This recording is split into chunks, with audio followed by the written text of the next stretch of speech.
Muy buenas tardes y muchísimas gracias por venir a esta tercera conferencia del 11º ciclo de conferencias que ha preparado la Asociación Histórica 2013.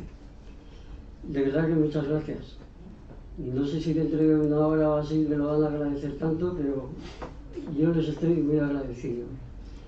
Hoy voy a hablar de dos personajes que se confunden entre ellos, Espoz y Mina el estudiante o Mina el mozo, y se confunden porque ellos nos la liaron porque los dos se llamaban igual, Mina. Y además, cuando fueron a Francia y a Inglaterra, los dos dijeron que eran Mina, con lo cual hay un follón bastante mediano. Bien, el primero, bueno, para empezar... Te hago la presentación. Perdón. Bueno, por la liturgia del acto parecía que había que empezar haciendo la presentación y yo quería recordar, yo creo que es obligatorio decir que estamos a 21 de junio y que hace 210 años en que ocurrió la batalla de Vitoria, ¿no? Creo que es necesario esta coincidencia de fechas y hacer un recuerdo, una rememoración del hecho y un recuerdo pues a las miles de víctimas que en aquel momento cayeron en la llanada de Vitoria, ¿no? También en el capítulo de noticias habría que decir que hace 2 horas que ha empezado el verano, estamos en el solsticio de verano, aunque yendo por la calle uno no se entera de esas cosas. Tenemos un clima totalmente distinto, ¿no? Bueno, como digo, me toca hacer la presentación de Emilio Larreina, que él se autodefine como un técnico metido a historiador o algo parecido. Bueno, en cuanto a su profesión, ha sido maestro industrial en mecánica y delineación y toda la vida la ha pasado entre máquinas y mecanismos, pero enamorado de la historia desde siempre, ¿no? Ha sido promotor de nuestra Asociación Alavesa de Miniaturas y Maquetas, en la que lleva 36 años, y es maquetista con ejercicio y presume de más de 600 aviones realizados a escala. Estudioso de armas antiguas, autor de artículos en revistas especializadas sobre piezas de nuestro Museo de Armería, y fundó y ha sido presidente de nuestra Asociación Histórica Vitoria 2013, que es la que organiza este ciclo de conferencias y que ya cuenta con 13 años de vida. Es autor en 2009 de la Batalla de Vitoria 1813, el fin de una aventura, que cuenta ya con 2 ediciones, y yo me atrevo a decir que es el que más sabe de la historia de la Batalla de Vitoria, ¿no?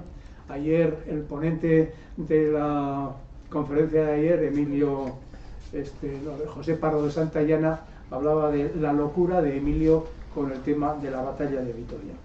Y hoy nos va a hacer de ponente en este tema de Espoz y Mina, los dos Minas, ¿no? Un recorrido por los guerrilleros navarros en la Guerra de la Independencia. Ya adelantado de la confusión de los personajes de Mina, tío y sobrino, que ellos contribuyeron un poco con sus denominaciones, ¿no? Yo suelo comentar que en Madrid hay una calle muy cercana a la Puerta del Sol que es la calle Espoz y Mina, ¿no? Y la mayor parte de la gente opina que es una calle a 2 personajes distintos. Bueno, pues para salir de todas estas dudas y conocer a fondo estos personajes de los que vamos a hablar, pues tiene la palabra Emilio para hablar de Francisco Javier Mina y de Francisco Espoz y Mina. Sin más, Emilio. Muchas gracias, Pancho. Lo voy muy frágil. Bueno, continuamos. Quería comentarles que la mejor biografía que existe de los dos Mina es lo que están viendo en la pantalla. Son 2 libros escritos por José María Iribarren, un navarro que además conocía el terreno y saqueó los archivos para sacar adelante todo lo que tienen estos personajes. Ha consultado fuentes españolas, inglesas, francesas. Es muy bueno, ya se murió el hombre. Era muy metódico y además a sus personajes los traía a raya. Quiere decir que cuenta lo bueno, lo malo y lo regular. Son dignos de leerse, y si después de la conferencia tienen la humorada de querer saber más, los pueden comprar en esa dirección, en iberlibro.com. eran caros en su época, ahora no. Les advierto que entre los dos hay 1181 páginas. Pero bueno, se lo pueden pasar pipa, como me lo he pasado yo. Y dicho esto, tenemos que hablar del lugar, de Navarra, donde ocurrió todo. Ay, no se ve mucho, pero en fin. Aquí tenemos Pamplona y nuestros dos biografiados, por así decir, son nacidos prácticamente aquí, en Monreal, uno en Ilocin y en Otano, otro, Javier Mina, el joven. Y les voy a... Sí, aquí está un pueblo que no lo van a ver, se llama Ujue, porque tiene un nombre muy extraño y va a haber un personaje importante que es de ese pueblo. En Navarra tenía en aquella época 230.000 habitantes, Pamplona 14.000, más que duplicaba lo de Vitoria, que eran unos 5.500, una cosa así. Y todo el mundo andaba, en aquella época todo el mundo andaba. Y solo para desplazarse solo había caballos, mulas, burros, y el que tenía más dinero pues tenía berlinas, alguna galera, sillas de posta, etc. Pero sobre todo la gente andaba, y andaba normalmente 25 kilómetros. Era lo normal, para andar sin fatigarse y al día siguiente volver a andar otros 25 kilómetros.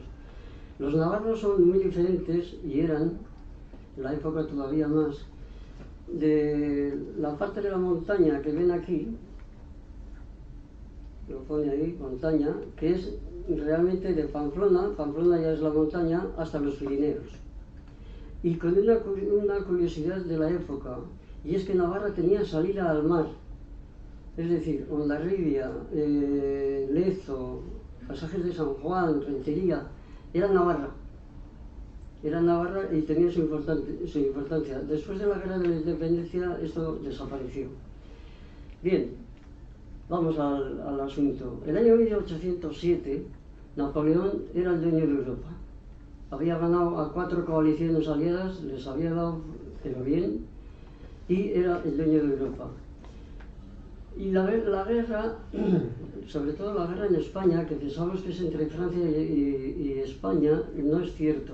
La guerra era una guerra europea. Era una guerra que básicamente hecha entre Francia e Inglaterra por el control comercial del continente. Inglaterra era un país de mercaderes que para sobrevivir tenía que vender.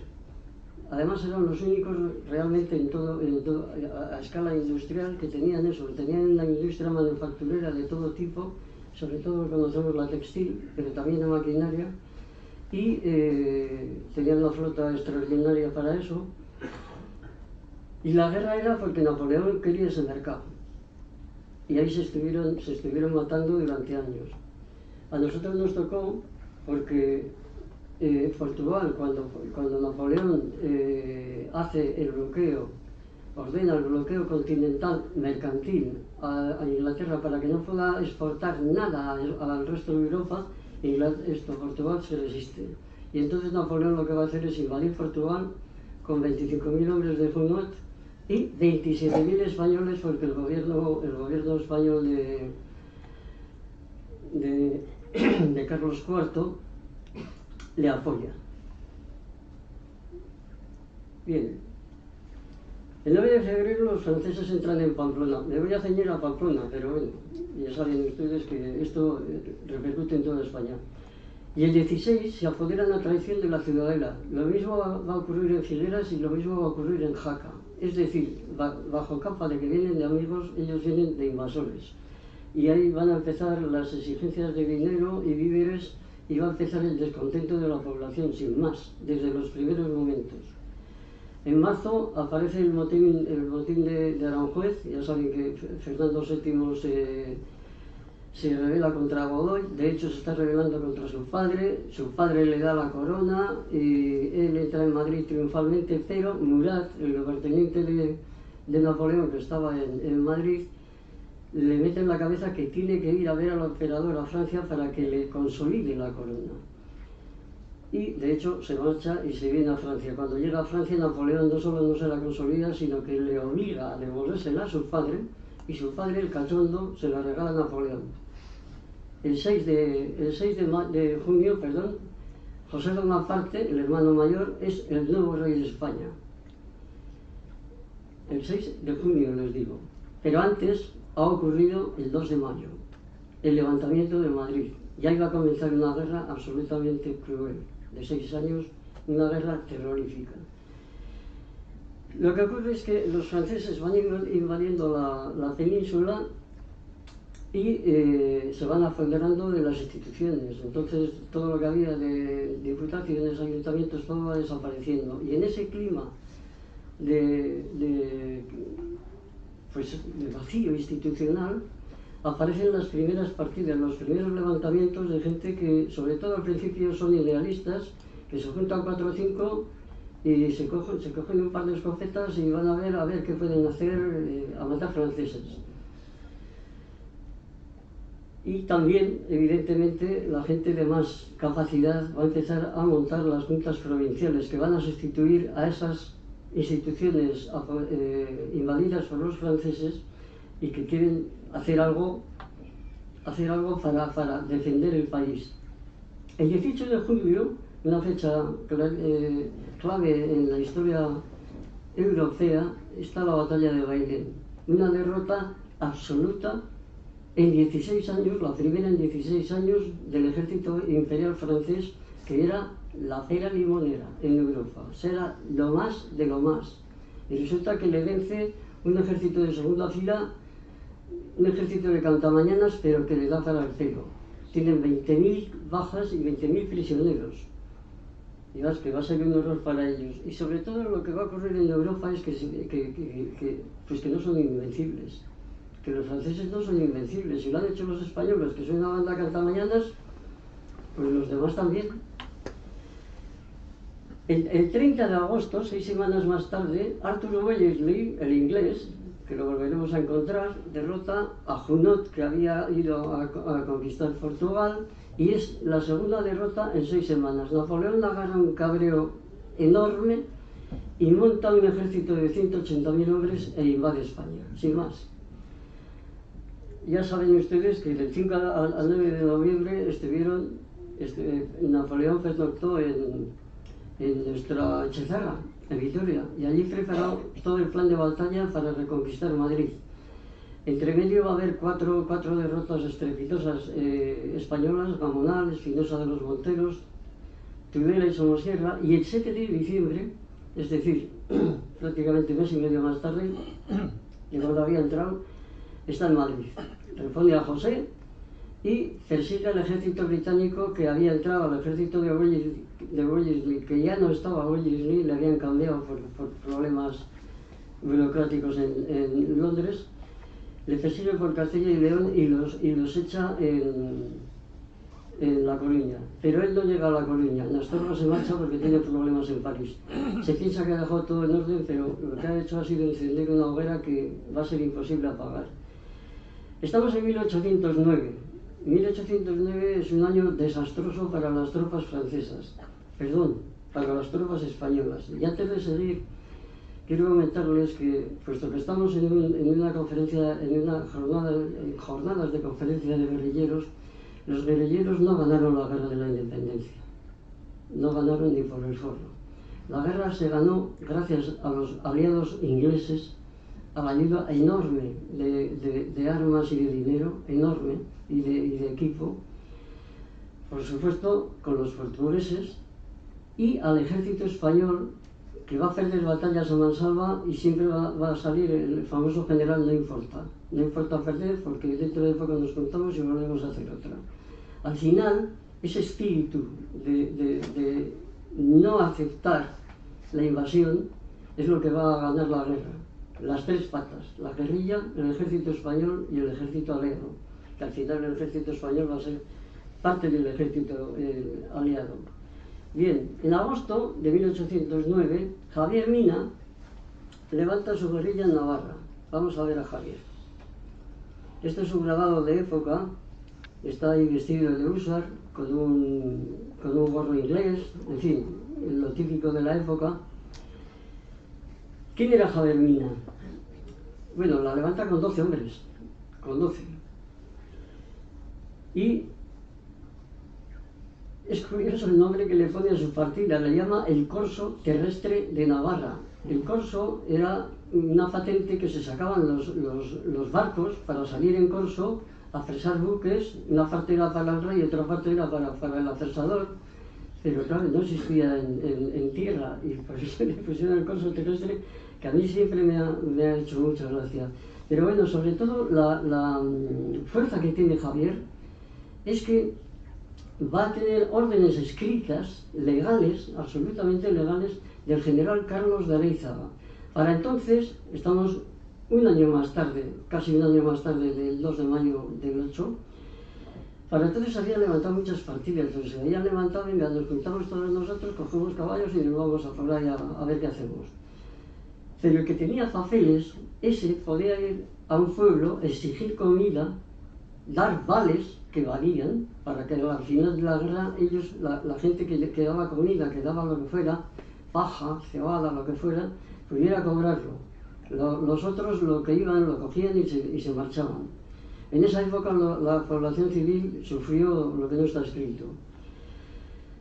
Bien, tiene 20 años, Javier tiene 20 años, es estudiante del seminario de Pamplona y no es estudiante de cura. El seminario se llamaba entonces a los colegios donde estudiaban los hijos de las clases pudientes.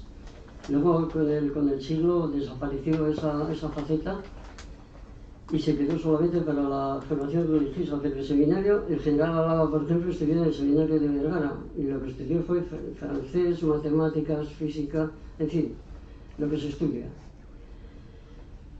Era muy inteligente, Javier Mina era muy inteligente, era muy idealista y eso es lo que le va a perder. Tiene criterio político, es muy inquieto políticamente y es muy revolucionario. Es un idealista y revolucionario que, por ejemplo, ya se había rebelado contra Godoy un año antes. Espoz, el segundo protagonista nuestro, se une a su sobrino. Estamos hablando de agosto. Vamos a verle a Espoz. Estaba muy pequeñito aquí. Les voy a poner otra más grande. Lo que pasa es que como está en color es bonita. Bueno, vamos a dejarlo total para verle cómo era más o menos. Aquí está en un grabado de muy mayor, evidentemente. Espoz se reúne con su sobrino, aunque en realidad en febrero se había unido a un regimiento, los tiradores de Doyle, en Jaca. No vamos a hablar de esto porque, en fin, no merece la pena. Tiene 28 años, 8 más que Javier. Es su tío en tercer grado, es decir, no eran tío y sobrino carnal. Sus bisabuelos eran hermanos y había seguido el nombre de Mina en los apellidos. De hecho, el padre de Francisco Espoz, se llama Esteban Espoz Mina. Ya lo traía, y él, Francisco, se llamaba Espoz Irundain Mina Ardaiz. Y eso va a tener enorme importancia en la guerrilla, en los pasos posteriores. Al contrario que Javier, que era inteligente, Espoz es listo. Es muy listo. Muy listo. Es analfabeto. No sabe prácticamente ni leer ni escribir. Habla vascuence, porque en aquella época se hablaba vascuence, mezclado con un castellano, los dos horrorosos. Horrorosos. Las cartas primeras de Espoz son, vamos, no hay por dónde cogerlas. Y este hombre, sin embargo, tiene autoridad. Tiene una autoridad natural, es muy diplomático y en su pueblo era querido y respetado. Y todo el mundo hacía lo que él aconsejaba. O sea que tenemos un aldeano analfabeto, pero que es un tío, que es una inteligencia natural. Las primeras partidas, entre 1808 y 1810, Hay partidas de gente patriota, evidentemente, pero la gran mayoría van a devenir enseguida en bandoleros. ¿Por qué? Son pocos y mal armados. No quieren ver a los franceses ni en pintura porque no tienen medios, prácticamente no tienen munición. Pero, claro, tienen que comer. ¿Qué hacen? Van a los pueblos, pero van armados. Y aunque sean 5, cogen comida para 50 y se van. No solo eso, cogían armas, cogían caballos, cogían dinero, se llevaban la plata de las iglesias para que no la rebasen los franceses, que se la llevaban ellos. El ejército regular las odiaba porque les quitaban recursos, eran absolutamente ineficaces y encima acogían desertores del ejército regular que se iban con las guerrillas porque la vida era mucho más fácil. Bueno, para septiembre, Javier Mina, con las órdenes de Arízaga, reúne a varios cabecillas de partidas menores y ya tiene 200 hombres. El corso terrestre, pues, comienza sus correrías. Les voy a enseñar la pinta que tenía el corso terrestre. Como quizá no lo lean, voluntarios del corso terrestre de Navarra, la famosa guerrilla organizada por Javier Mina Mozo, que más tarde se convirtió en la división de Navarra. Bien, les voy a llamar la atención en una cosa. Miren qué sombrero. Debajo hay un pañuelo de hierbas. El pañuelo que asociamos siempre con los bandoleros andaluces. Bueno, en toda España se llevaba el pañuelo de hierbas en la cabeza y luego se llevaba el sombrero. Me paso de la boina. Más sombreros, más pañuelos. Tienen todos greñas. Fíjense, por ejemplo, en el roncalés, que tiene boina. Las únicas boinas que habían en Navarra y en el resto de España eran las del Valle del Roncal, que eran boinas francesas, y eran los únicos que llevaban boina. La boina la trajeron los franceses con la guerra y luego tendría éxito en España y se quedó aquí, claro. Pero vean la pinta. Bueno, este hombre va con su indumentaria normal, va con unas medias de lana, va con los dedos al aire, con una especie de abarcas, con unas tiras sin más. Es decir, son civiles de uniforme muy mal armados y muy mal equipados. Y esta es la pinta que tenían y así van a empezar a luchar, porque Javier va a empezar a hacer daño. Bien, tiene la ayuda del prior de Unjué, de ese pueblo tan extraño que les he comentado al principio. Había un prior que tenía muchísimas aldabas en Madrid con el gobierno español, y que el gobierno español, a ese prior, recuerden que los sacerdotes y los curas y en general el mundo eclesiástico tenían una importancia capital en la vida de todos. Y este hombre es comisionado por la Junta Central. Todas las juntas se habían formado en las provincias, al final forman una Junta Central, una especie de gobierno central, y le comisionan y le dan dinero para armas para que levante Navarra. El prior lo que hace es unirse y favorecer a Javier Mina y darle dinero y darle todos los recursos que tiene, incluso un pequeño servicio de espionaje que tiene con otros curas de Pamplona y de Bayona, en Francia. Y eso va a ser capital luego, va a ser capital. Bien, el 19 de noviembre hay una batalla de Ocaña, en Ocaña, en Toledo, perdón, de 20.000, el ejército francés pierde 20.000 hombres. El ejército español, perdón, ¡ay, qué lío estoy montando! El ejército español pierde 20.000 hombres y se queda prácticamente disuelto. El general que estaba al mando era Arízaga, el que le había ayudado a Javier Mina, un inútil integral. Bien, a Javier se le presenta Gregorio Gurruchaga, otro de nuestros protagonistas. Gurruchaga es una persona esencial.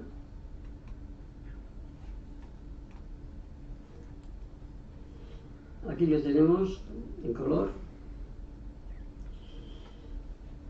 Este hombre era roncalés, está ahí con un uniforme que no llevó en la vida, no llegó la vida, llegó a general de brigada y ese uniforme que lleva del ejército español, Cerello no lo vistió jamás. Sin embargo, cuando murió, pues bueno, le hicieron un cuadro y le tenemos ahí. Cruchaga era un héroe a la antigua, era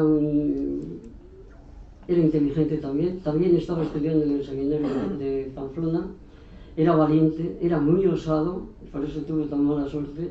Era un real mozo, alto y fornido, tranquilo, sobrio, amable, cercano, las tropas le adoraban. Fue el alma de la división de Navarra.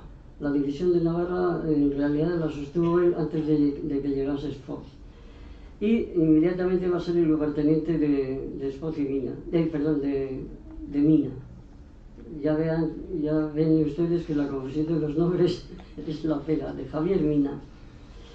Bien, en 1810 las guerrillas se consolidan a pesar de que España está invadida por 300.000 hombres de Napoleón, 300.000 imperiales.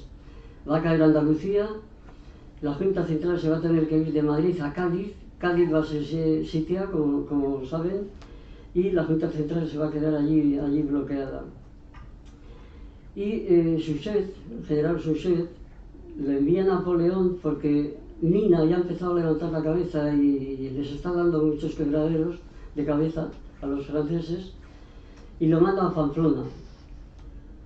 Le van a acosar a Mina 30.000 franceses, 30.000 hombres, en varias columnas y por diferentes sitios. Lo que va a hacer es lo que comentaba ayer Pardo de Santayana, que la guerrilla se disuelve pues como una bandada de pájaros y desaparecen. De hecho, Mina, muchos se van a casa y Mina se viene a Álava. Y el 29 de marzo, por desgracia, Mina, por demasiado despreocupado, es capturado. Lo capturan en Laviano, lo hieren, le tiran del caballo y lo apresan. Le capturan cuando había hecho ya bastante más daño del que había recibido, ya empezaba a ser conocido en toda España. Los ingleses querían contactar con él para ayudarle sencillamente, y pues se le corta. Ha estado 8 meses nada más de guerrillero. Cuando le capturan, pues lo que pasa es que pues el corso terrestre se dispersa, sin más. Él cuando ya está prisionero escribe a sus hombres una carta para que se pongan a las órdenes de su tío, pero no le hacen ni caso.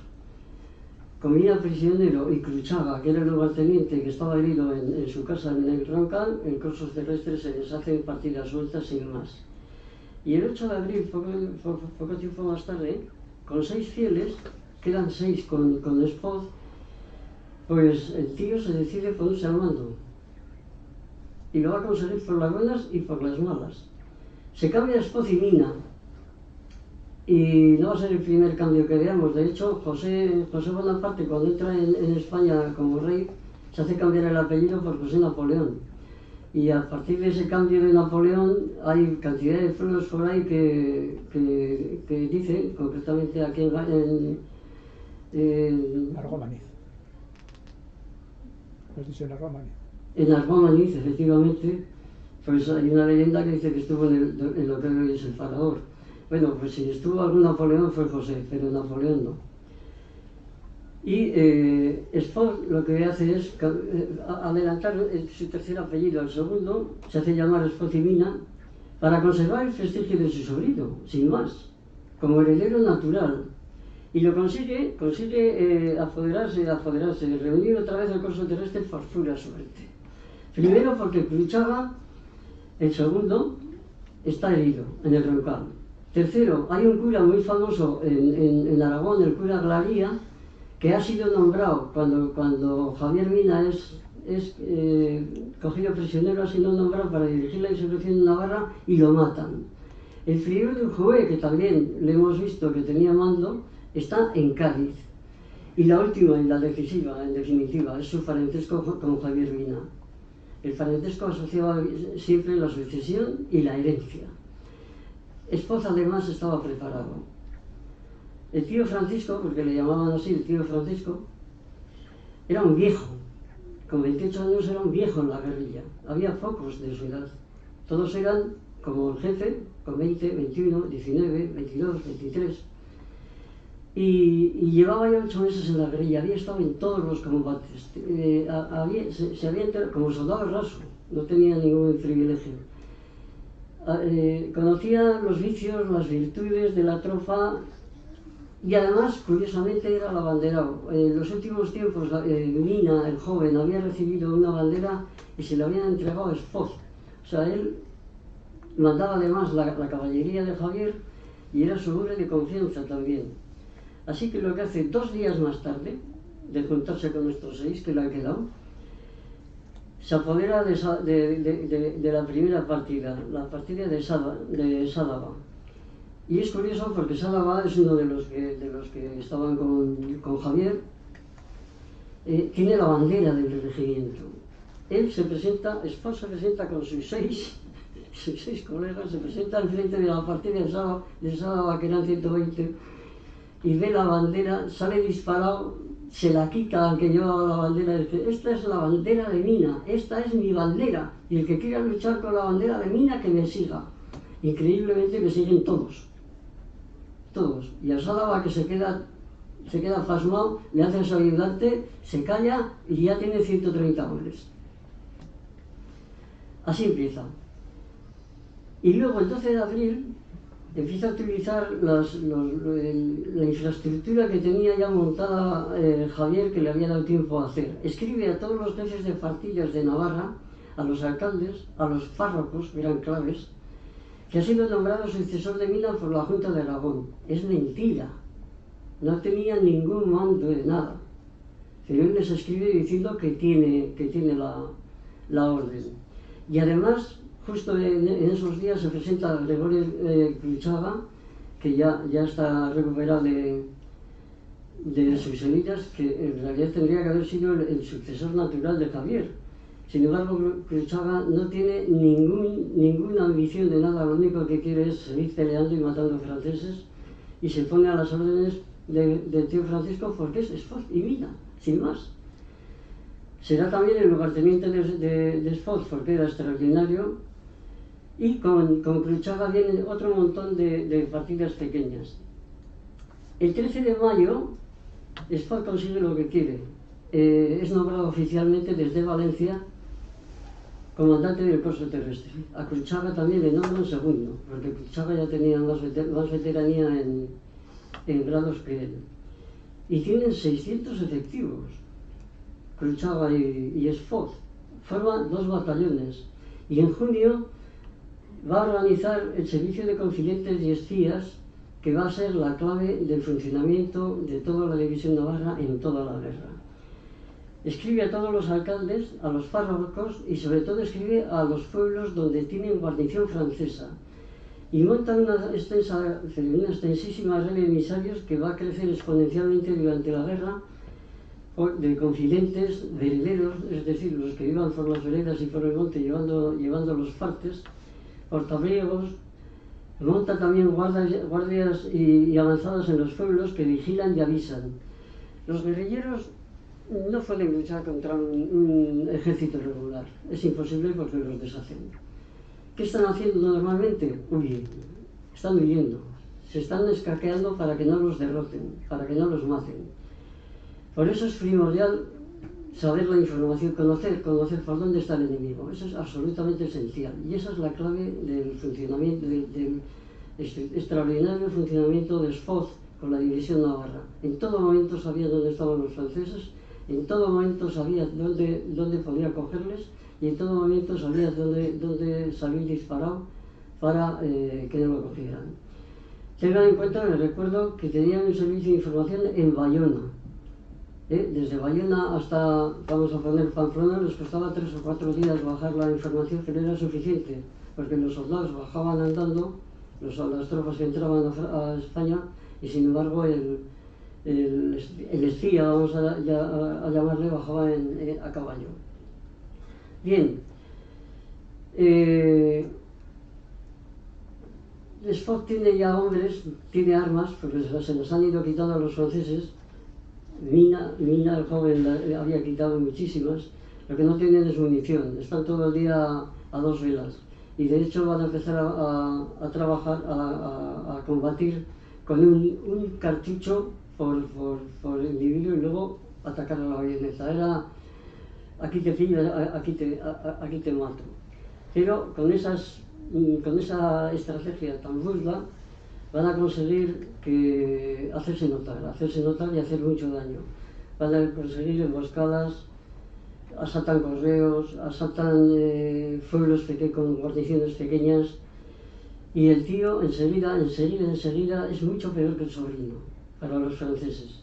Los franceses de hecho tienen que abandonar el puesto de Estella, que es una ciudad grande, Fuente la Reina, que también es grande y muy importante por el fuente, y los correos ya para esa época, y estamos hablando a mediados del 9, llevan escoltas de 200 jinetes los correos franceses. Bien, Napoleón otra vez se cabrea porque Navarra está en llamas y envía al general Reye, es un general muy eficaz como gobernador de Navarra. Es el tercero en 2 años. O sea, los dos Mina ya están calentando Navarra, pero bien. El 13 de julio embosca a la partida mayor del corso terrestre, que se había ido por su cuenta y lo único que estaba haciendo era daño en los pueblos, la partida de Echevarría. Le citan Estella, le montan la emboscada a Espoz, se apodera de la partida, la misma, con todos hacía lo mismo. Les decía la verdad: estáis robando los pueblos, les estáis haciendo daño, no combatís con los franceses, sois una lacra, sois bandidos, y una de dos, o venís conmigo o os fusillo. Solo tuvo que fusilar al jefe, los demás se unieron con él. Y ya tiene 1200 hombres. Y además tiene mucha caballería, porque Echevarría tenía muchísima caballería. Y lo que hace es Foz, que ya tiene, recuerden, es listísimo, es Foz, un aldeano analfabeto listísimo. Lo que hace es mandar a un hermano sacerdote que tiene a Cádiz para que en Cádiz cuente lo que está haciendo, lo que necesita, y que le den un grado regular, un grado oficial. Bien.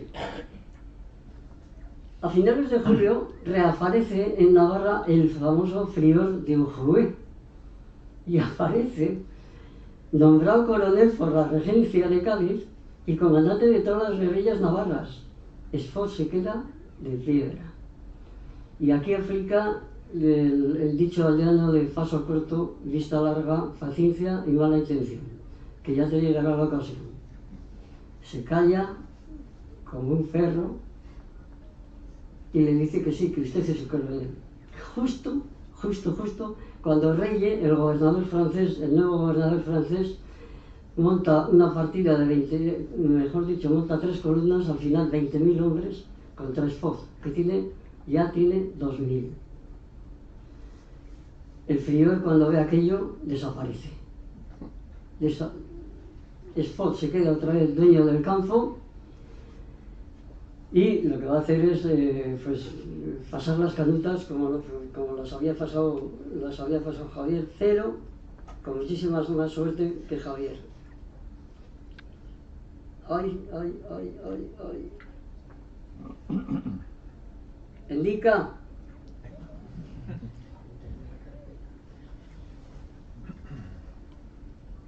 Pues se me han ido las imágenes. Bueno, pues sigo. Les iba a presentar una... Bueno, cuando venga Indica lo arreglamos en un momento. Lo que va a hacer otra vez es dispersar a las tropas, y en septiembre no le van a pillar, tiene algunas bajas pero son muy pocas, y en septiembre Espoz y Cruchava, cuando están en plena retirada, en plena batida francesa, se juntan en el Alfaro de La Rioja y de los 2000 quedan 1200 hombres y 200 caballos. Los heridos que han ido dejando por los pueblos los han asesinado los franceses. Para esa época los franceses estaban hasta el gorro de las guerrillas, estaban hasta el gorro porque no podían aprovechar las riquezas de las provincias donde estaban. Concretamente en Navarra sacaron poquísimos recursos y matan a todos los heridos que encuentran en las casas. Incluso llegan a fusilar a los dueños de las casas en algunos pueblos. Que algo hecho que no jorobó.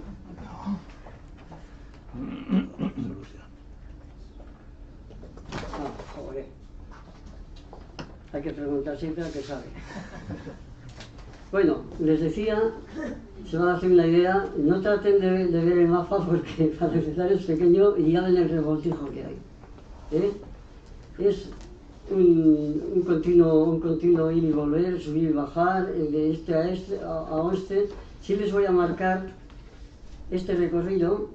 Por aquí va a oír la caballería a La Rioja, va a pasar el Ebro. Por aquí, en plena retirada, Espoz se va a bajar, le va a dejar a Cruchaga que vaya a los Pirineos y él se va a bajar al Ebro y al Faro, y Cruchaga se va a recorrer 800 kilómetros a pie, taca, hasta juntarse con Espoz en Alfaro.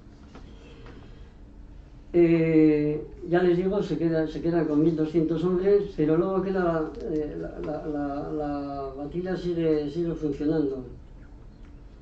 Y van a ver, les voy a comentar, esta es la continuación de la batida. Ahora están ya a bajar de La Rioja hasta Guadalajara, esto es un mes. Les voy a marcar este punto, no sé si lo verán en las pantallas, es Belorado y pone 12 de noviembre. ¿Por qué? Porque Espoz, en plena retirada, se va a volver con Cruchaga a Tarazona y va a asaltar la guarnición de Tarazona. O sea, va a tener el cuajo de estar huyendo y asaltar un puesto importante que tenían los franceses. Y el resto de la tropa va a seguir y se va a encontrar en Belorado, que es donde lo va, en fin, les voy a comentar lo siguiente. Se han quedado con 1200 hombres, pero han mantenido 30.000 franceses en Navarra cuando eran absolutamente necesarios en Portugal, para Massena, que estaba peleando con los ingleses. Y eso es lo que va a hacer, sobre todo lo que va a hacer Espoz, es retener tropas francesas en Navarra, a costa de pasar las canutas. El 4 de octubre, Lucas Gorriz, que se ha quedado al mando de la tropa, se va, como les he comentado, para La Rioja. Viene por Logroño y va a salir para Burgos en Belorado. Y por un descuido que Espoz no hubiera tenido, le pillan los franceses en campo abierto, en Belorado. Les hacen 500 bajas que no hay ni heridos ni prisioneros, 500 muertos. La división se queda en shock. No estaban ni Espoz ni Cruchaga porque les habían herido en Tarazona y estaban en los Pirineos. Espoz se va a llevar un berrinche de muerte, pero tiene suerte, porque creyendo creyendo aniquilada la división navarra, los franceses se marchan de Navarra y van a Portugal. Van a ir 2 meses más tarde, porque ya ha habido allí en septiembre la batalla de Busaco, que la han perdido y ya no van a poder echar a los ingleses de Portugal. Espoz rehace la división, le llegan los supervivientes de Belorado. Fíjense, vamos a aprovechar el mapa. Lo que tienen que hacer los que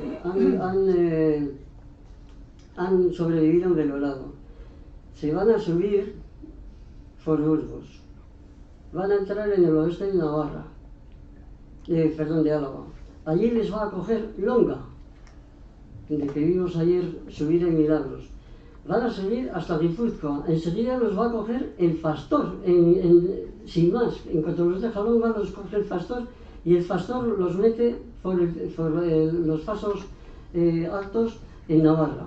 Es decir, los guerrilleros trabajaban, a veces se oponían unos a otros, pero trabajaban en común de una forma increíble, ya para esa época, en el 9.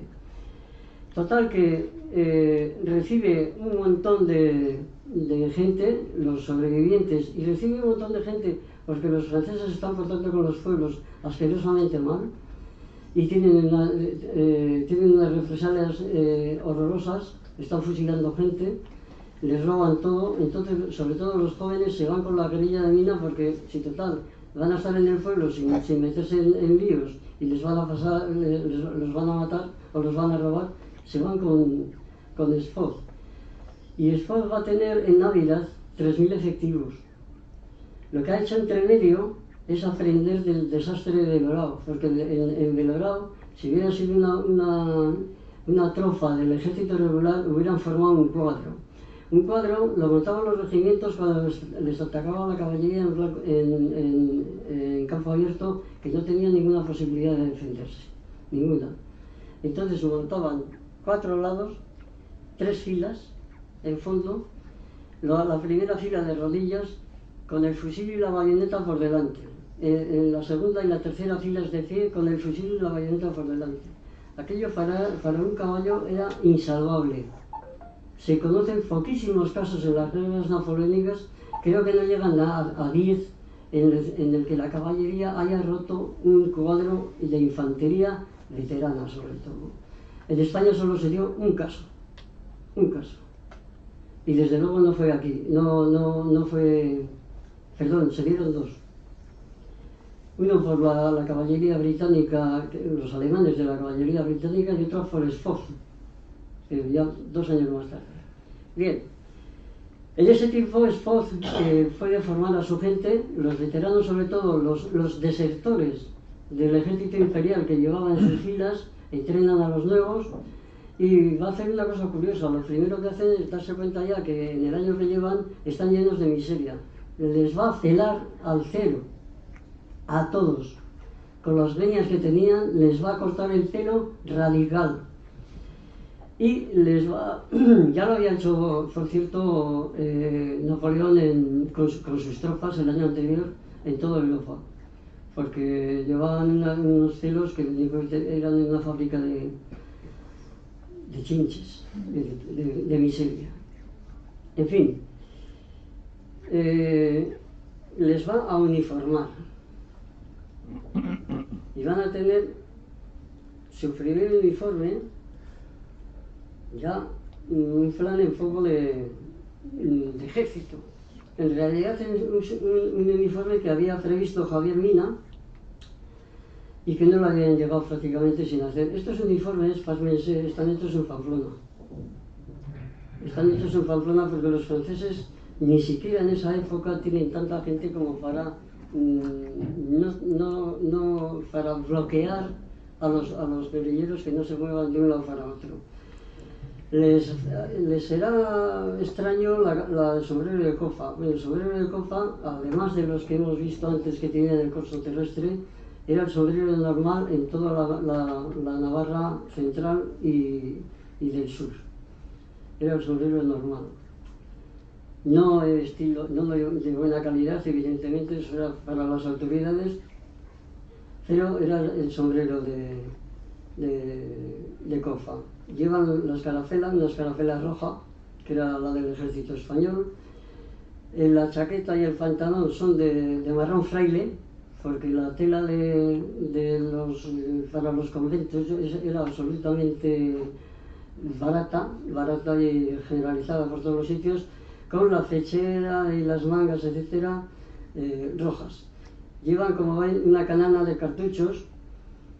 Llevan una bolsa para la comida que solían llevar pan, cebollas, manzanas, en fin, cosas de ese tipo que se podía comer andando, y llevan un calzado que todos conocemos, son las famosas alpargatas de los lusas, las zapatillas, valencianas, que son de esparto, suela de esparto, tela y las famosas tiras rojas atando. Esto que ven es una curiosidad, estos son los calzoncillos. Y las medias están caídas. porque los calzoncillos eran hasta abajo.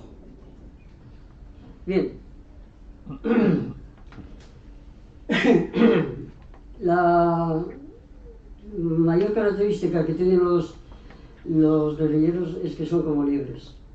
Con este equipo, que prácticamente no llevan peso, el mayor peso es el arma, y esa no la pueden dejar, tienen una ventaja fundamental con las tropas francesas. Aquí tenemos dos infantes franceses que llevan lo mismo que llevan los otros, solo que están calzados con botas. Por cierto, las botas o los zapatos no tenían forma, eran iguales para el derecho que para el izquierdo. Y luego, en fin, se los hacían con el tiempo. Pero fíjense el mochilón que llevan. Aquí llevan el capote y la manta, llevan la cartuchera con un montón de cartuchos, bayoneta, sable, etc. Esta gente, si los guerrilleros andaban 25 kilómetros, los soldados con 20 y con suerte. Esa es la tremenda diferencia que hay entre unos y otros. Bien, llegamos a 1810, los invasores están en la cima de la invasión, ocupan prácticamente casi toda España y parte de Portugal, tienen 6 ejércitos. Y Espoz lo que va a hacer en este año, sobre todo, ya al principio, es organizar sus finanzas. Espoz va a tener una vena organizadora increíble. Tenían que comer, tenían que comprar, necesitaban de todo. Entonces no podían ir a los pueblos, 3.000 hombres, a un pueblo y darlos de comer, porque no había, sencillamente, era imposible. De hecho, los 3.000 se juntaban poquísimo, porque iban en grupos más pequeños, con un enlace continuo entre ellos, pero en grupos más pequeños. Lo que hace Espoz es aprovechar el vacío de las instituciones civiles y va a aprovechar los impuestos que cobraban las instituciones antiguas, la Diputación, es decir, los bienes nacionales, los impuestos de Navarra, los impuestos de la Iglesia, las famosas bulas, y va a montar aduanas en la frontera de Francia y en los límites con Zaragoza, con Soria, con Álava, y va a cobrar como si fueran los de puertas de toda la vida, que cobraban anteriormente. Y con eso va a pagar y bien, hasta tal punto, por ejemplo, imagínense cómo lo montó, que la aduana francesa de Irún, le pagaba a los hombres de mina 100 onzas de oro para que no interfirieran en el comercio. O sea, les pagaban 100 en plan de impuesto revolucionario y tú sigue, hasta el mes que viene. A la división le esperan este año muchas fatigas y muchas penalidades por las continuas batidas. Les voy a decir, por ejemplo, que en 6 años de guerra de Espoz, 13 meses estuvieron huyendo en esos 6 años. Para que se hagan una idea. A la división le quedan esto, pero también le quedan triunfos importantes, y uno va a ser importantísimo. En febrero, otra nueva persecución, 3 columnas de 10.000 hombres, y la división otra vez vuelve a hacer lo de los pajaritos, disolverse. En abril, la batida se para, pero las represalias contra los guerrilleros aumentan. Empiezan a apresar familiares de los más significados y a quemar sus casas. La de Espoz la quema de marzo. Esta tarde, por ejemplo, estaba enredando en internet y he visto todavía quedan las ruinas de la casa de Espoz en Ilocin. Y Espoz va a empezar a mandar en toda Navarra, quiere decir a sentirse el dueño de Navarra. Y va a proclamar su primer bando contra los colaboracionistas, contra los navarros que ayudan a los franceses. Es terrible, es de no leer, es de una crueldad. Para que se hagan una idea, les animo a que vayan al Museo de Armería, cuando tengan un rato, cuando pasen por allí, suban al segundo piso donde está todo lo de la guerra de la independencia y lean un aviso francés, este es francés, impreso en Vitoria precisamente, está en francés y en castellano, y verán lo que es la crueldad francesa con la población. Simplemente por tocar las campanas, cuando se aproximan los franceses, fusilan al alcalde. solamente, por eso. Con lo cual, los guerrilleros aprendieron rápido y hicieron lo mismo que ellos, pero al revés, evidentemente. Y en junio va a tener su primer triunfo internacional, la primera sorpresa de Arlabán.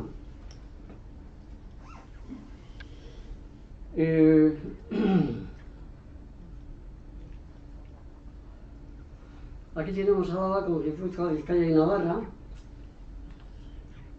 y Arlabán está justo en la divisoria entre Álava y Guipúzcoa, ya lo conocen. Aquí está el fantasma, aquí está la antigua Holanda, la antigua Mendizábal, que ahora están cubiertos por agua. Aquí está Guevara para que se sitúen, Yotaeta. Y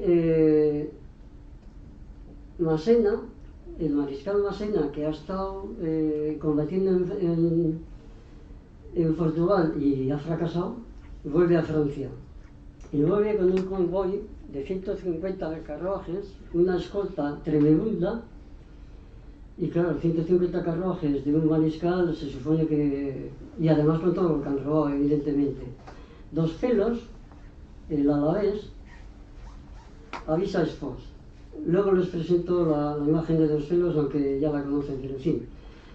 Lo que hace Espoz es juntarse en Orbiso, se va a juntar con el primer regimiento, el segundo y el cuarto, y van a ir andando, 45 kilómetros, pero a derecho, hasta Arlabán, por la noche, y andando, como les digo. Llegan de madrugada, al fuerte llegan de madrugada, y los Celos, que conocía el terreno, coloca a los 2.000 hombres, a los 3.000 hombres que van a hacer el asalto. Les voy a poner el fuerte de Arlabán. Verán que en la carátula abajo pone segunda sorpresa, porque va a haber dos. Estamos en la primera, pero el terreno es el mismo. Lo que va a hacer Espoz, lo que va a hacer Dos Celos es entre el Blocao y Bentabarri, que todavía existe los cimientos del Blocao, hasta la aduana que está arriba. Va a atacar aquí, 4 kilómetros. Y va a atacar cuando el convoy ha pasado la vanguardia y está bajando hacia Salinas, y los demás todavía no han llegado de Vitoria. Atacan como sabían, es decir, un disparo y a la bayoneta, gritando como energúmenos, y los franceses se quedan en shock. Les causan 400 bajas y se apoderan del convoy. En el convoy van 4 millones de reales en dinero y alhajas.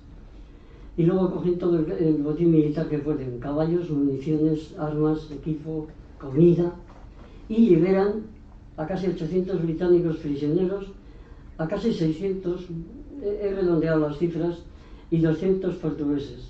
Massena, el mariscal, que tenía 50 años, se libra porque su querida, que tenía 20, no había querido salir de Vitoria porque ya había pasado mala noche. Y se libró de que le cogiera Espoz. Pero bueno, la emboscada es una emboscada que le hace famoso en toda España, y le hace famoso en Francia, porque en Francia no les había ocurrido eso en la vida a ningún de estos, derrotados por un ejército de guerrilleros. Y en Inglaterra hay poesías británicas en honor a la derrota de los franceses en Arlabán. Rey agarra un cabrero, el gobernador agarra un cabrero de muerte, y otra vez con Suchet y Caffarelli, es decir, desde Pamplona, desde Aragón y desde La Rioja, hay 3 columnas con 20.000 hombres que le rodean. Y en esta vez va a tener una suerte de caballo, literalmente, porque su caballo le persiguen un escuadrón de húsares, llega a un talud de casi 6 metros, y el caballo salta.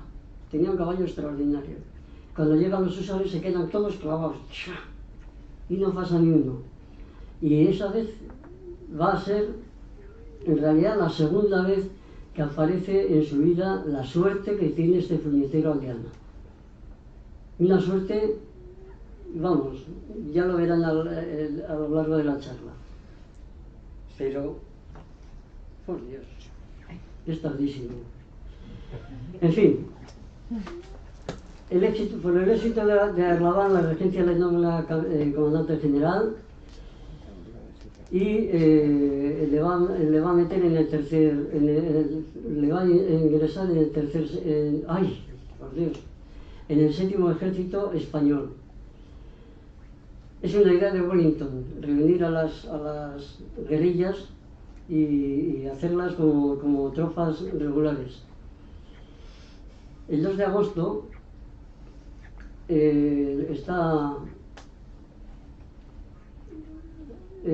Spot se ha ido en medio del acoso imperial, se ha ido a atacar a 2000 franceses en Santa Cruz de Campezo y le deja a Sálava, al que le había quitado la bandera, le deja al mando de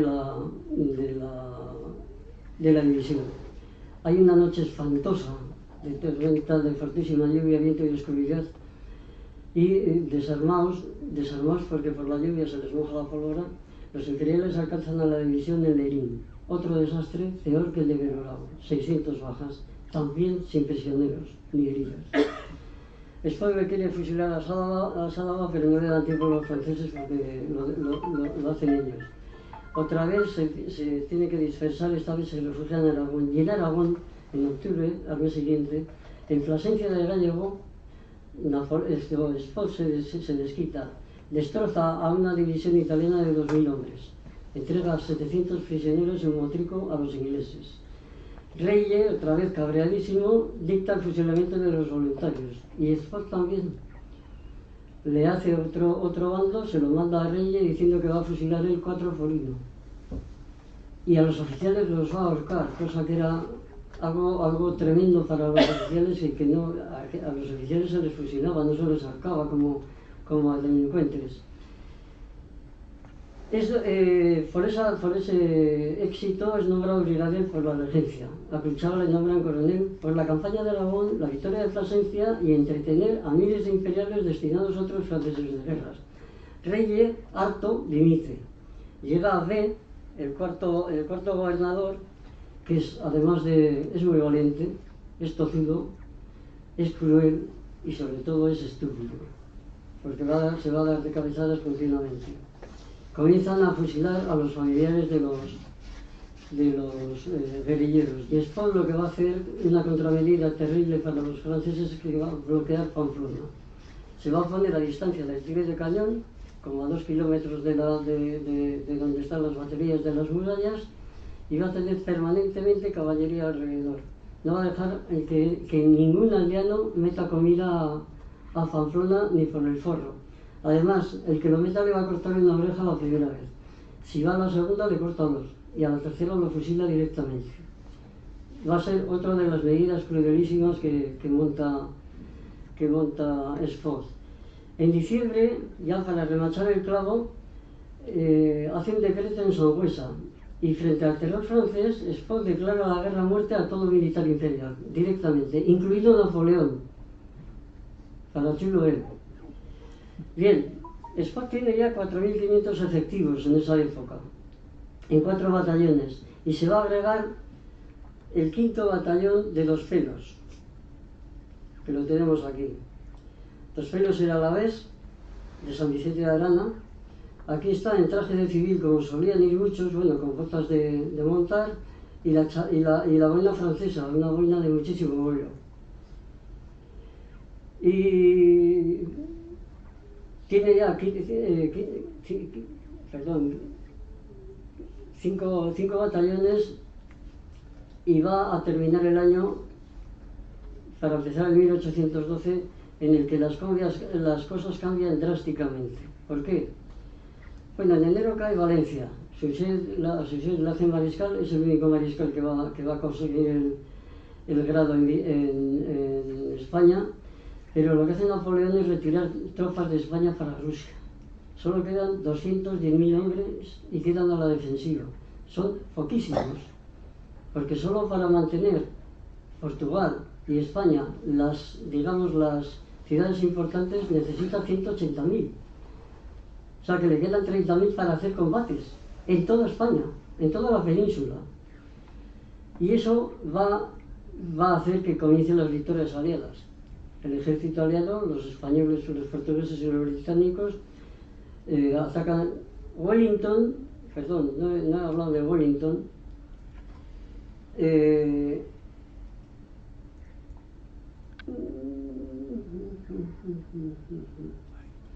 a Wellington le han hecho generalísimo de las fuerzas españolas, del ejército español, porque en esa época, por desgracia, no aparece ningún general español con suficiente capacidad para ser un estratega como hacía falta.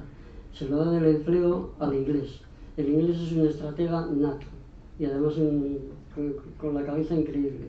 Bueno, él junta a las tropas británicas, el ejército que ha levantado en Portugal con portugueses y los españoles del ejército de Galicia, y se apodera de Ciudad Rodrigo en enero, Badajoz en abril, ambas las saquean los ingleses, los arapiles en Salamanca en julio, se apodera de Madrid en agosto y entonces se estropea todo porque se dirige a Burgos cuando tenía que haber ido desde los arapiles hacia Burgos y sitia Burgos. Eso les da tiempo a los franceses a reunirse, fracasa en Burgos Wellington porque no tiene artillería de sitio y se tiene que retirar en noviembre a Portugal. Y José vuelve a Madrid el 2 de diciembre, un año perdido, cuando parecía que el año 12 se terminaba la guerra. No para Espoz. Espoz ha hecho de las suyas en enero, allí ataca y aprisiona a 300 gendarmes. El 11 de enero destroza a B, al gobernador, con 2.500 hombres y lo destroza en campo abierto. Ya no les embosca, ni les ataca con un tiro y ataca. No, en campo abierto como ellos. Y Mendizábal, el general de la división, testigo presencial, felicita a la división y envía un parte triunfal a Cádiz y Espoz está subiendo como la espuma. En marzo otra batida y otro fracaso. Y en marzo, a finales, la segunda sorpresa de Arlabán, allí donde había estado el año pasado, porque había estado en abril, en marzo monta la segunda sorpresa. Esta vez se van a juntar en Santa Cruz del Campezo, aquí abajo. Y van a andar, esta vez tienen que dar un rodeo de 85 kilómetros para andar por la noche hasta Arlabán. 85 kilómetros andando, seguido. Bien, me dicen que hay tiempo, que no hay tiempo, perdón. Voy a lo que íbamos. No les voy a contar la segunda sorpresa porque es como la primera. Esta vez es un convoy del secretario del rey José, son pues 80 carros también con unas riquezas terribles. De hecho, uno solo de ellos llevaba 700.000 reales, vuelve a hacerse con un montón de dinero y sobre todo se apodera de las cartas de José a Napoleón. Una de ellas en la que decide que quiere la dimisión como rey de España porque esto es imposible. Esa carta la coge Espoz, se la manda a la regencia y se publica en la Gaceta. Y naturalmente, pues Napoleón agarra un cabreo enorme y bueno, no le echa a José porque no tiene a nadie más. Por esa batalla, por esa sorpresa, por la segunda, Cruchaga la hace brigadier, es general de brigada, en la escena que les he sacado antes, y a Espoz le hacen mariscal de campo. Y a continuación de aquí le empiezan a pasar, tras los éxitos, le empiezan a ocurrir un montón de desgracias a Espoz. Es traicionado por Malcarao, uno de los antiguos capitanes de Javier, y está a punto de caer prisionero. Le pillan en una casa, en un zaguán grande. Le voy a poner ya esto, ya que está. Le pillan en una casa, ya le digo, se chivan. Fíjese en el fondo de la imagen que aparece su edecán preparándole el caballo. Este palo que tiene no es un palo, es la tranca de la fuerza que tenían aquí. Tenía muchísima fuerza Espoz. Entonces deja entrar a los húsares dentro del zaguán, les derriba del caballo y los mata. Y como los otros no podían entrar, se monta del caballo y se larga. A continuación le pilla al Malcaró y lo fusila, sin más. Le traen municiones a Motrico y cuando van a buscarlas va con Cruchaga y también encuentran un convoy de municiones en Guipúzcoa y lo atacan porque nunca tenían municiones. Cruchaga es herido grave y va a morir a final del mes. A Spot pues, se le cae el mundo, porque se le cae su persona de mayor confianza y su mano derecha. En fin, lo que va a hacer es curiosísimo. Una de las cosas que hacen, vamos, por aquello de la herencia, le va a mandar a buscar al hermano pequeño de Cruchaga, a Juan José, que es pastor, le va a poner al frente del regimiento de su hermano mayor y va a ser un éxito. Increíblemente va a ser un éxito, tío. Bien, vamos a pasar. Ese año, el año 12, los franceses están absolutamente acorralados porque ya les digo, son muy pocos, están sin recursos, tienen hambre y encima Spot no les deja vivir, es un cabrito.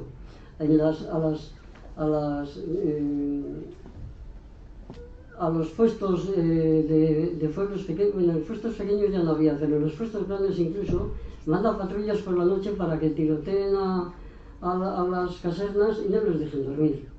Y está todos los días así, los franceses están desesperados. La división se retira al Alto Aragón para invernar. Es un invierno horroroso, para hombres y animales, porque el hielo y la nieve cubren todo. Hace un invierno horroroso. Y aquí hace una desgregación José María de Ribarren, que se la voy a leer porque merece la pena. Dice: por las noches, en miles de hogares, mientras azotan los temporales, las mujeres de los voluntarios, esposas, madres, abuelas, novias, dirían con la presión: ¿qué será de los nuestros? Y efectivamente, las guerras las condenan siempre a las mujeres, a cambio de nada, solo por amor. Las condenas a tener miedo continuamente y a ser, pues en fin. ¿Quiénes eran los nuestros? Pues los nuestros eran la división navarra, que eran navarros mayormente, evidentemente, pero había alaveses, riojanos, aragoneses, había desertores españoles, desertores imperiales, y en esa época Spot tiene 8.000 hombres, 1.500 de ellos de caballería, y tiene sobre todo, lo que les he comentado antes, partidas sueltas, ahora ya de 100 y 150 efectivos para vigilancia, para bloqueo, para sus cosas. Por eso, de hecho, la división jamás se ha juntado nunca. Al final va a tener 11.000 hombres y nunca se han juntado los 11.000 hombres, por la sencilla razón de que no les puede dar de comer en el mismo sitio. Los aragoneses van a pelear en Aragón, los navarros en Navarra, los alaveses en Álava, en fin, y todo así. Eran en general gente de campo, y eran gente pobre, eran gente ignorante, pero eran resistentes y eran muy valientes. Tenían un odio mortal al enemigo y eran guerreros fiables. Estos sí que andaban entre 25 kilómetros al día normal, 35 a 45 marchas forzadas y hasta 50 marcha máxima para descansar por la noche y luchar al día siguiente. Y siempre se movían de noche. Siempre se movían de noche y a monte a través. Excepcionalmente, como hemos visto, andaban entre 75 y 90 kilómetros. Siempre iban mal calzados y de hecho cuando había buen camino se descalzaban. Pero en fin, eran chaparros, eran pequeños. La altura media era la mía, o sea, una 1,60. Y, ¿cómo era Mina? Francisco Spot y Mina, el tío Francisco, se lo voy a enseñar, es una escultura que está en Zaragoza. Era rubio de ojos azules, maliciosos y sagaces, dice Iribarren, expresión atractiva y enérgica, hacía inglés,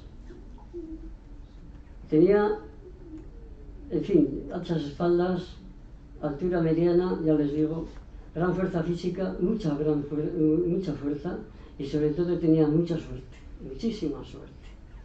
Era un aldeano de la baja montaña, de sangre caliente, apasionado, amable, comprensivo, sabía escuchar. Pero también era exaltado y curiosamente era muy llorón, era extrañamente sensible. En fin, sabía firmar y escribir malamente, aunque tenía una ansia por aprender impresionante. Les enseño la firma de Spot y Mina, porque es de las pocas que he encontrado, de 1811. Sin embargo, ya les digo, en su pueblo era Juan de Paz, porque tenía un carácter excepcional, tenía una autoridad natural. Y luego era valiente, era obstinado, era muy obstinado y a veces muy cruel. Y sin embargo, curiosamente, era un espartano, era un ejemplo de austeridad y continencia. Dice, no le tiraban ni la comida, ni la bebida, ni el juego, odiaba el juego, ni las mujeres. Tenía grandes dotes militares y como aldeano aborrecía los excesos de las bandas a los pueblos. En cuanto pudo, las puso todas a su mando o las echó de Navarra directamente. Y al que le pillaba ya sabía lo que le faltaba. Nos asombran muchas decisiones porque son crueles de narices. Son crueles de narices. Pero era su tiempo, y él decía que en la guerra como en la guerra. Y además el fin justifica los medios, punto. Era así. La estrategia que tenía era nula, cuando empezó era absolutamente nula. Él decía que el arte de la guerra consiste en juntarse 3 hombres para matar a uno y a ser posible por la espalda. O sea, había que asegurar el golpe y si no podía, fuera, largarse. Y si perdía, pues no importa, y volver a empezar, sin más. En 1813, lo siento, voy retrasadísimo. Es un año fatal para los imperiales y vamos a hablar sin más de lo que conocemos. Wellington va a salir de Portugal. Para entonces sepan que Spock recibía las órdenes de Wellington. Ya no podía hacer todo lo que él quería. Spock sale de Portugal y va hacia Salamanca. Cuando llega a Salamanca, el rey José, que está en Valladolid, que ha salido desde Madrid con un convoy de los afrancesados para retirarse a Francia, se retira a Palencia, de Palencia va a Burgos y de Burgos va a venir a Vitoria. Exactamente va a llegar el 19 de junio a Vitoria, hace 210 años anteayer. El general Clausel, que es las últimas grandes batidas que tiene Spock en Navarra, pues tampoco conseguía hacerle nada, pero Wellington le ordena a Spock que mantenga a Clausel en Navarra todo el tiempo que pueda. Y Spock, a cuenta de pasar las canutas otra vez, pues le va a tener 2 meses. Le va a tener 2 meses andando por Navarra de arriba para abajo, sin que se pueda reunir con José. El 19 de junio, repito, llega José a la llanada y Clausel, que ya ha salido de Navarra para reunirse con el rey, a San Vicente de la Sonsierra, y allí decide quedarse un día. El alcalde, Olarte, le manda un parte a Wellington que ordena, como sabe que no va a estar el 21 Clausel en Álava, ordena atacar el 21. El 21, hace 210 años, a estas horas había terminado todo, excepto el saqueo del convoy, que seguían saqueándolo. La batalla va a ser una derrota imperial catastrófica, pero salva al ejército francés por el saqueo del enorme convoy. Las tropas se van absolutamente derrotadas, sin equipos, sin cañones, sin fusiles, pero dentro de un mes van a estar peleando en Pamplona por conquistar Pamplona, porque han ido a Francia y han bajado otra vez con armas. Bien, Spock ya no se da cuenta de que su división ya no es suya, es del ejército. Y Wellington le impide asaltar Pamplona, su Pamplona, y lo colocan en Sangüesa y en los Pirineos. Wellington cruza los Pirineos el 17 de octubre con todo el ejército aliado para atacar Francia directamente por la puerta trasera. Y el 19 de octubre, justo 2 días después de Wellington, Napoleón es derrotado en Leipzig, la mayor batalla de las guerras napoleónicas, y lo que hace París es invadida, lo que hace Napoleón es reconocer a Fernando VII y soltarlo y largarlo a Francia. Wellington, cuando invade Francia, lo que va a hacer es tener una política de guante blanco con la población. Sin embargo, los guerrilleros, Longa, Coivillas, Espoz, cuando entran en Francia, se las quieren hacer pasar todas juntas a la población francesa como ellos lo habían pasado por los franceses. Wellington, cuando ve eso, bueno, los mata para los Pirineos y los pone ahí a guardar las cumbres nevadas. De hecho, a la partida de Dos Celos ahorca a 10 por saquear. También ahorca a los suyos por saquear, a los ingleses. Pero a 10 de Dos Celos los ahorca en Francia. Y en 1814, no os voy a contar las penurias de los guerrilleros en los Pirineos. El 12 de enero hace una entrada triunfal al Espoz en Pamplona y va a ser su último triunfo, porque está tan mal que lo único que quiere es volver a su pueblo. Además, Navarra ya está libre de fuerzas imperiales, han llegado las instituciones normales, el ayuntamiento, la diputación, todo, y empiezan a pedirle cuentas a Espoz, porque claro, los recaudadores de Espoz seguían dándole el dinero a Espoz. Y el 17 de abril termina la Guerra de la Independencia. Aquí en rigor se tenía que terminar la charla. Si me dejan solo 5 minutos más, termino. Nos van a matar. 5. Bueno, llega Fernando VII a España. Cortes coge prisioneros a todos los responsables de esto y Espoz, que no se da cuenta realmente de la situación porque no deja de ser un aldeano iletrado que para esas fechas no solo ya sabía leer decentemente, escribir muy mal, tenía secretarios. Va a Madrid a ver al rey para que le haga virrey de Navarra, nada menos, y que le mantenga la división. Por esas fechas aparece Javier Mina, que había estado prisionero en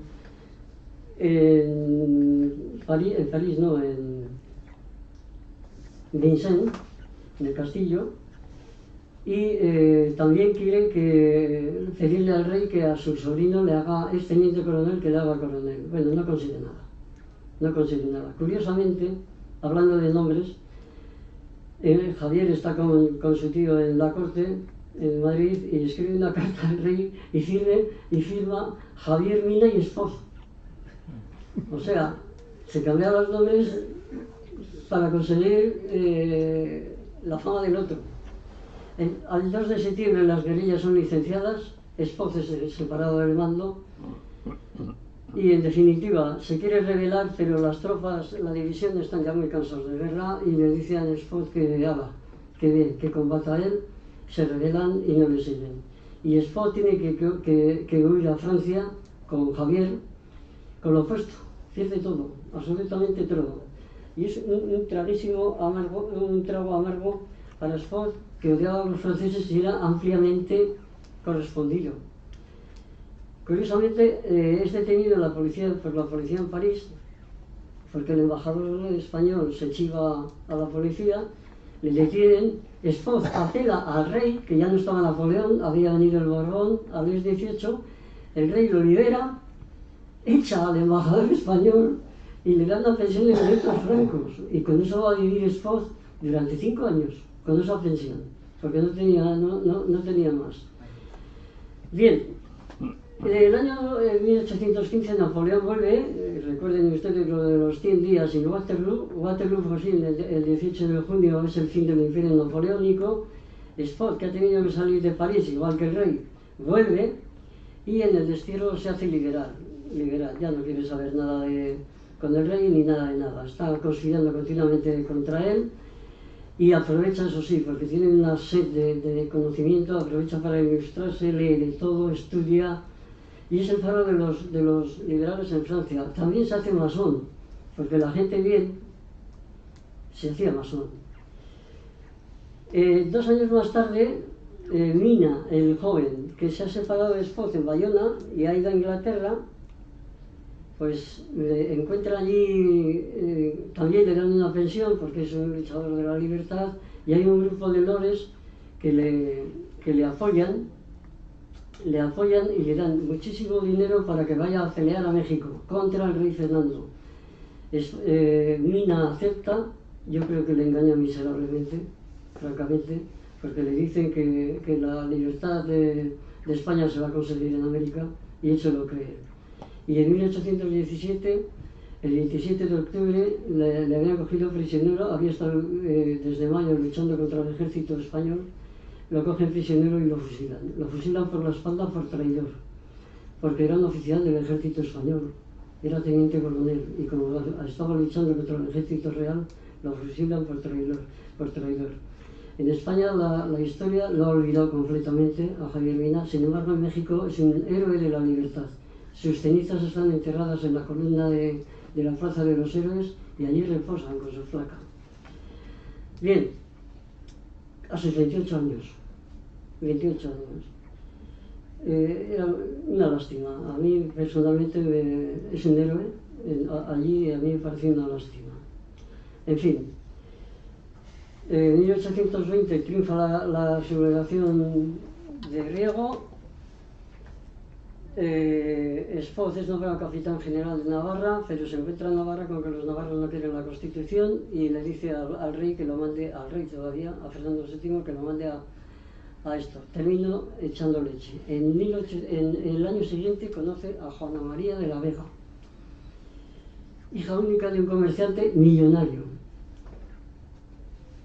Se lo voy a enseñar. No es una belleza la señora, pero es un carácter. Aquí tenemos a la millonaria Juana de Vega. Tenía 16 años, Espot 37. Cuando se conocieron personalmente fue un flechazo monumental. Ella era una romántica, era una ilustrada, tenía una formación increíble, y se enamora de él y se casan, sin más. Se casan, a él le mandan a Cataluña, de Cataluña vienen los civilijos de San Luis, y en fin, es el único que lucha contra ellos y les vence, pero se tiene que rendir. Se monta en un navío francés y se va a Inglaterra. En Inglaterra lo reciben como a un héroe, y piensan que es inglés, porque ya les digo, es rubio de ojos azules. Total, que allí va a estar 7 años. Juana se reúne con él, y Juana, que era una aristócrata, era una mujer de mucho dinero, y estaba acostumbrada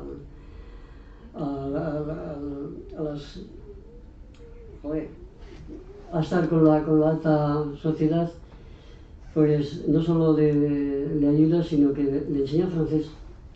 Napoleón, tengo fijeza. Espot termina hablando francés. Va a seguir conspirando continuamente. Y no les voy a contar ya más que lo último. La reina María Cristina le amnistía, le llama para que coja al ejército real, al ejército que está luchando en Navarra contra Zumalacárregui. Y ahora va con los papeles cambiados. Él va con un ejército regular, y Zumalacárregui es el que tiene las guerrillas y el apoyo del pueblo.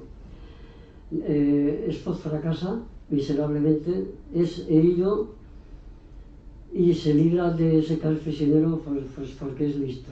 Lo demás, nada. Y el año 1836, ya no les voy a contar más, en el año 1835, perdón, es su último clavo en su ataúd de leyenda negra. Va a firmar el fusilamiento de la madre de Cabrera, el general carlista. Él no tiene la culpa realmente.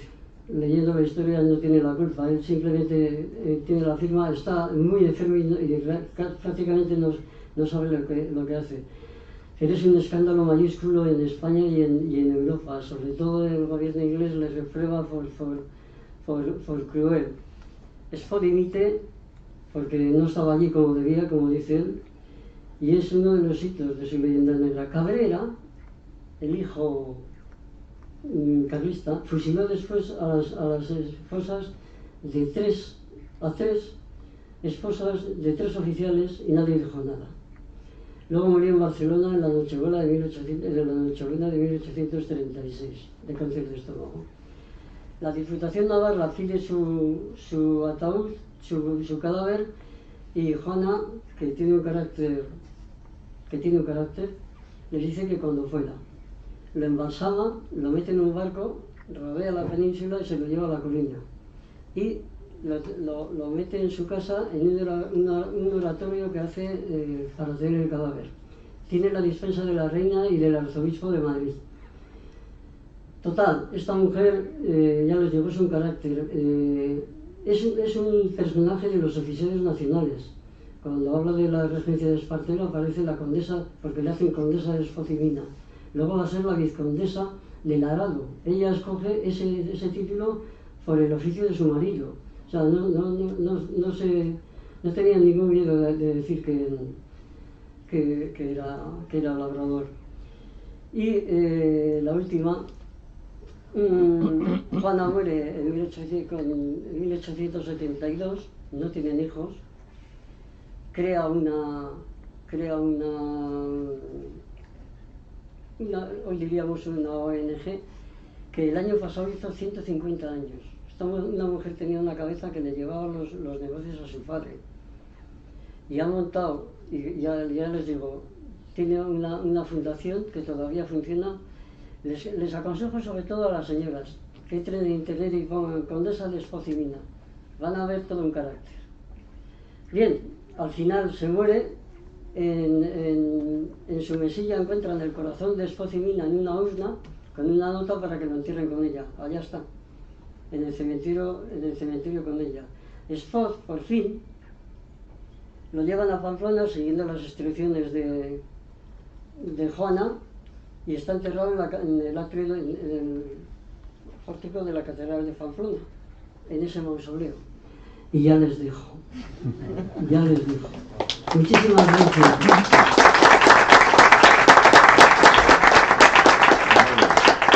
Tenía miedo de sorprender a esto, Tenía miedo, pero... Bueno, gracias, Emilio. Vamos a ver si hay una pregunta para cerrar el acto. Están exhaustos.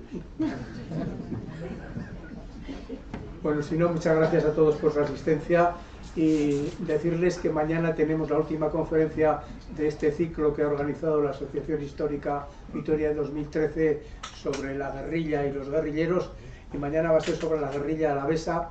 Va a correr a cargo de Paco Góngora, un joven periodista e investigador, y de Roberto Vaquero, que anuncia una primicia sobre una figura desconocida de un guerrillero alavés. O sea que mañana a las 7:30 en esta misma sala. Y muchas gracias.